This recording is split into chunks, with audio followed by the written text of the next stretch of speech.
Well, whether or not you've taken one before, there's a pretty good chance that you've at least heard of the word selfie. It's when you take a picture of yourself using a smartphone camera and then post that on social media. It's become a popular trend, but now some wonder about the long-term consequences.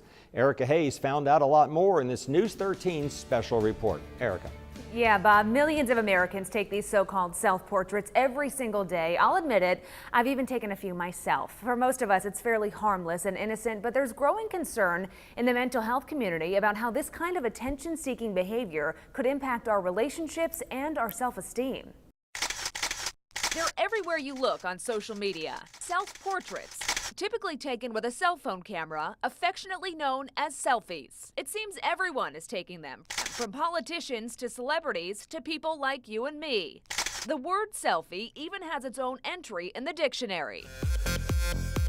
Musical group The Chainsmokers recently released a song about the pop culture phenomenon, poking fun at the idea of selfies and the people who take them. Let me take another selfie. They become known for their self-indulgent and attention-seeking nature. But for many, like 21-year-old Kelsey Finch, it's just a fun habit. 2 times a week, probably. The Coastal Carolina University sophomore admits she often takes dozens of pictures before snapping the perfect one. I'll be like, oh, my smile looks weird, or like, this looks weird, my forehead looks too big. It takes me a while to actually get a perfect selfie to put up. She's not unlike millions of other Americans. In fact, data from Samsung shows selfies make up almost 1/3 of all photos taken by people ages 18 to 24. CCU social psychology professor Dr. Terry Pettyjohn has studied the rise of the selfie and its impact on social interaction. What social media does is it provides this instant kind of gratification or instant access to some kind of feedback. So when people post a picture of themselves or a picture of something that they're doing, within a matter of seconds, they're going to get these little bings that indicate that someone's watching, someone's thinking that that's something that's cool, and we didn't used to have that. It seems like a harmless trend, right? Snap a picture of yourself and post it on social media, but some researchers say that too many could lead to bigger problems. There are some researchers that are talking about the increase in this narcissistic type of personality traits that are expressed in this millennial generation, that people are kind of really into themselves, more self-focused, less focused on others around them. Finch admits she only posts her self-portraits when she's feeling pretty. Maybe it's a good hair day or a new outfit.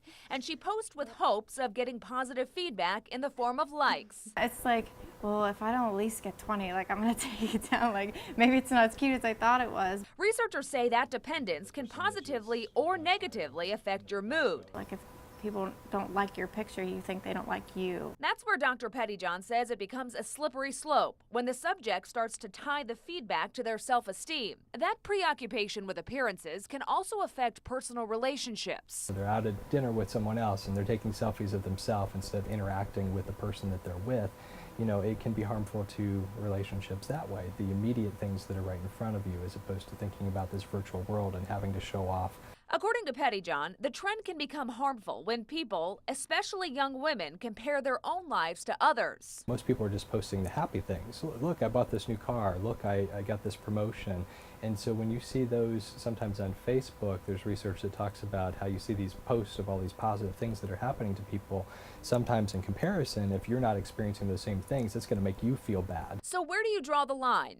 Dr. Pettyjohn says it's all about moderation. Depends on how much of your self-esteem you derive from these social media types of relationships. Finch has come up with her own set of rules to make sure she's not overdoing it. My Instagram, I can't have 2 selfies right beside each other if you're like scrolling through. But first, let me take a selfie. So whether it's a short-lived trend or here to stay, Pettyjohn says it's just the latest form of self-expression, which is perfectly natural. It's definitely a hot area that shows, people in their expressions of themselves and how they're managing themselves, and so it's a natural area for social psychologists and other researchers to look at. Now, there have been documented cases of body dysmorphic disorder associated with an obsessive need to take selfies. Dr. Pettyjohn says young adults and their parents should watch out for concerning behavior like changing moods and excessive time spent on social media that interferes with day-to-day life. To read more about the subject, just find my story online at WBTW.com.